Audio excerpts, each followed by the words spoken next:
Assalamualaikum warahmatullahi wabarakatuh. Alhamdulillah rabbil alamin. Assalatu wassalamu ala asrofil anbiya'i wal mursalin wa ala alihi washabihi ajmain. Amma ba'du. Yang terhormat dosen pengampu mata kuliah Kapita Selekta Bapak Rudi Santoso dan juga teman-teman sekalian yang saya banggakan, izinkan saya memperkenalkan diri. Saya Kanti Jovita, NPM 21210-260 sebagai perwakilan dari kelompok putri dari kelas Hukum Tata Negara kelas B semester 5 akan menjelaskan mengenai harapan generasi Z dalam pesta demokrasi.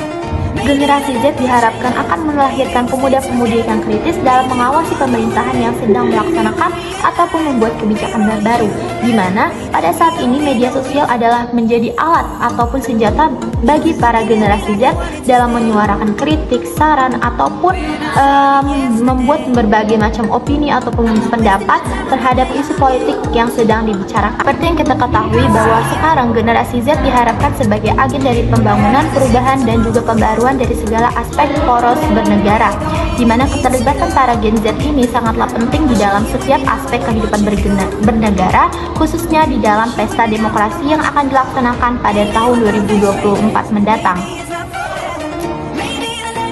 Indonesia saat ini akan menuju pesta demokrasi yang akan diadakan pada tahun 2024 mendatang, di mana pesta demokrasi ini akan diadakan secara 5 tahun sekali secara meriah. Hal ini ditandai oleh terpasangnya baliho-baliho oleh partai politik yang akan mencalonkan jagoannya.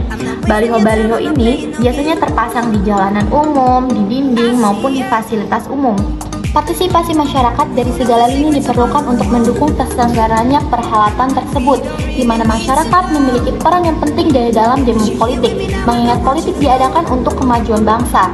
Di tahun politik tidak saja menjadi pekerjaan rumah bagi para penyelenggara politik, tetapi bagi seluruh masyarakat Indonesia, khususnya generasi muda yang masuk dalam kategori generasi Z. Generasi Z ini sebagai salah satu elemen bangsa menjadi sorotan karena disebut sebagai generasi yang dapat menentukan masa depan. Generasi muda ataupun generasi Z ini tentunya merupakan generasi penerus dalam mewujudkan cita-cita negara yang sebagaimana tercantum di dalam pembukaan Undang-Undang Dasar Republik Indonesia. Kaitan dengan politik dan juga pesta demokrasi, diharapkan bahwa generasi muda ataupun generasi Z ini sudah seyogianya mengambil peran, bukan hanya berdiam diri saja. Padahal, lingkungan politik yang semakin terbuka ternyata tidak mampu meningkatkan partisipasi politik generasi muda.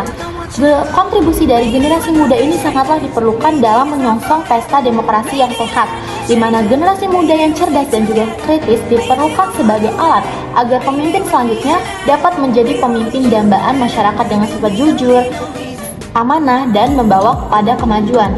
Saat ini, suara-suara yang diberikan oleh para generasi muda akan memberikan banyak arti bagi politik di negara ini. Ketika kita membicarakan mengenai generasi Z pada pesta demokrasi, kita harus mengetahui terlebih dahulu mengenai apa itu generasi Z. Gen Z ini adalah mereka yang lahir dalam periode pada waktu kurun lebih 1997 sampai 2012, di mana generasi Z ini berkembang dalam pesatnya inovasi dunia digital dan juga media online dengan akses internet yang begitu mudah. Adapun penelitian yang dilakukan oleh Yolanda Putri mengatakan bahwa karakter politik Gen Z ini ditemukan bahwa mereka itu lebih cenderung melakukan partisipasi politik instrumental dan juga informatif dibandingkan strategis, di mana penelitian yang dilakukan oleh Yolanda Putri ini menunjukkan bahwa kecenderungan generasi Z ini untuk beraktivitas yang sifatnya melihat ataupun membaca saja, sementara tidak banyak terlibat dalam aktivitas menyimpan informasi dan melibatkan orang lain seperti dalam komunitas gerakan politik di media online.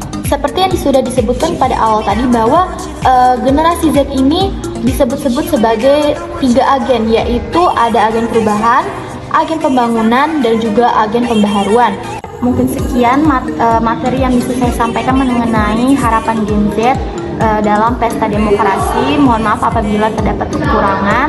Pada Allah saya mohon ampun. Wabillahi taufiq wal hidayah. Wassalamualaikum warahmatullahi wabarakatuh.